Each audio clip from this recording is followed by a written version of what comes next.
Today folks, we're going to look at giving your bike a once over to make sure it's trail worthy. The first thing it's worth doing is picking your bike up and dropping it and just listening for any strange noises. If you hear a rattling or a loose sound, it's worth investigating further. Okay, we're going to do what's called an M check. This means we're going to start at the front wheel, we're going to check here first, we're going to move up to the handlebars, down to the bottom bracket, up to the seat and down to the back wheel, and that just gives us a way of checking everything without missing anything out. So let me start at the front wheel first. The first thing I'm going to check is that the wheel's attached properly.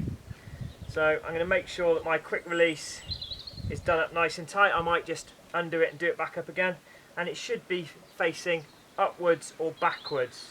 You don't want it facing forwards, because if you picked up some debris on the trail, a stick flicked up, etc., it could undo the quick release.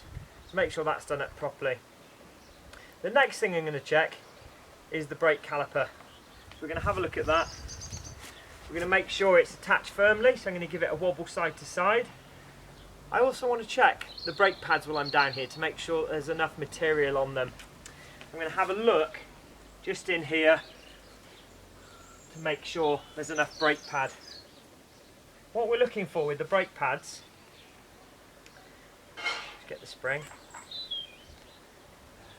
we're looking to make sure that the brake pads have enough material on so the spring stays located and doesn't fall out, and I can see that from looking in here. The next thing I'm going to look at is the front wheel. So I'm going to go around all of the spokes in the front wheel to make sure that they all feel tight enough and of a similar tension. So if anything's particularly wobbly or loose, I can address the problem when I come to it. I'm going to give a visual check to the wheel and the tyre all the way around the sidewall to make sure there's no damage, both sides. I'm also going to look at the tread all the way around to make sure there's nothing sticking out of the tyre or no damage. The next thing I want to check is that the tyre pressures are about right. So when I push down on the tyre, the side knobs of the tyre squash into the floor, but the tyre isn't really soft, obviously. If you're into tyre pressures and geekery, tyre pressures can range on a mountain bike normally from anywhere between sort of 15 to 30 psi on a bike like this. You might go higher for some things or lower for other things. It depends on rider's weight and the sort of terrain you're riding, etc. I'm just going to grab hold of the suspension lowers, the orange bits on this bike, and the wheel. I'm just going to wobble the wheel backwards and forwards, and I'm just checking to see if there's any play in the front hub there. We're going to move up the bike now, just checking for damage on the suspension, checking our fork stanchions, making sure there's no scratches, gouges, any damage, that sort of thing. And then we're starting to come up to the cockpit area of the bike, the handlebars. So the first thing I want to do is make sure that the handlebars are secured properly at the stem. So I'm going to pop the front wheel between my legs, grab hold of the bars. Now I'm not doing this really hard, otherwise they will clearly move. Just giving them a wiggle side to side to make sure that they're not loose. I'm going to move onto the handlebars now, and I just want to make sure that everything's attached properly. So I'm going to give the bars a roll this way, make sure they're nice and snug, make sure the brakes are firm on there, and really importantly, make sure we've got end caps in both ends of the bars. We wouldn't want to take a core sample out of ourselves if we landed on these, if we fell off our bike. I'm going to check the headset. So put the front brake on firmly, cut the top of the headset and wiggle the bike backwards and forwards, and if there's any play you'll feel it in this hand. Whilst I'm here I might as well check the brakes work. So I'm going to roll it forwards and put the front brake on, roll it backwards and put the back brake on. Brilliant. Everything looks okay up here. Now we've looked at our handlebars, we're going to give the frame a check, checking for cracks, any damage to the frame. As I move across the frame and down the frame, I'm just looking for any damage. Common places for frames to get damaged are near the head tube here and down around this area. I'm just going to check the frame.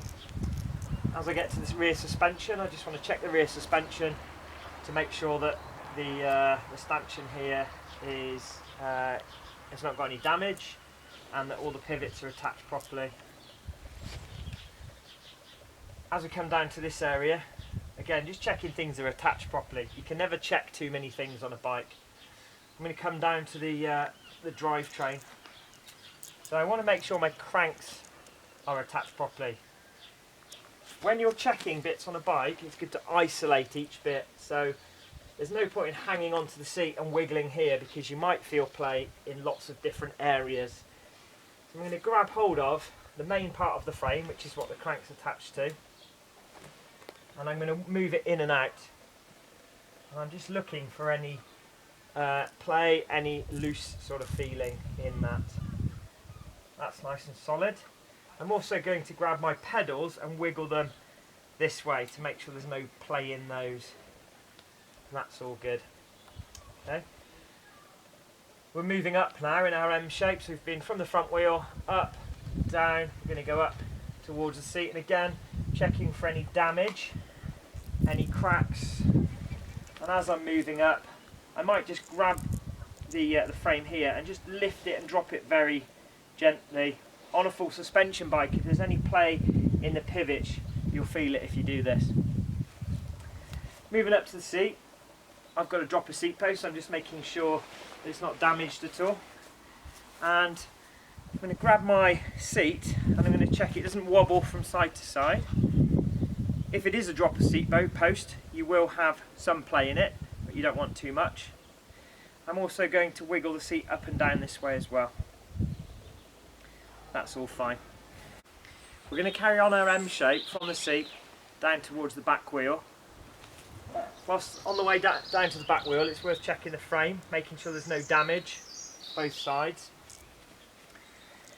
When I get here, I'm going to check my drivetrain. I'm going to check the rear derailleur and the cassette, making sure that they're in good condition. Look from the back and make sure the rear derailleur looks straight. I'm going to check all the teeth on the cassette to make sure they're all intact. It's worth having a look around the chain as well, making sure that all the links are in good condition and not bent or damaged at all. Give the back brake caliper a check, the same as we did the front. Give it a wobble, check there's enough material on the brake pads, make sure everything looks in place. I'm going to move on to the back wheel. I'm going to hold the bit of the frame that the back wheel's attached to, so the swing arm, to isolate any movement. Grab the back wheel and move it in and out, and I'm feeling for any play in the rear hub. That's all good. Next thing I'm going to check, starting at the valve, is the spokes, to make sure that they all feel similar like the front wheel. Go around all those quickly.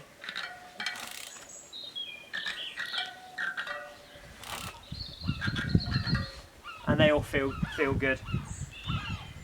Next thing I'm going to check is the rim and the tyre wall again to make sure they're in good condition, and I can see that they're fine, both sides.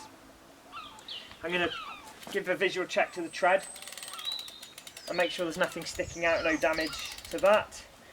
And the last thing I'm going to check is the tyre pressure. So again, I'm going to push down on it and check that the knobs on the side touch the ground but without being too soft. This one actually does feel a bit soft, so it needs a bit of air in it. I normally check the gears work once I get on the bike and ride it around. You could get a friend to lift the back of the bike up whilst you check them also. So that brings us to the end of our M check. Any problems you found, you can then deal with, and we're going to do more videos on how to deal with those later.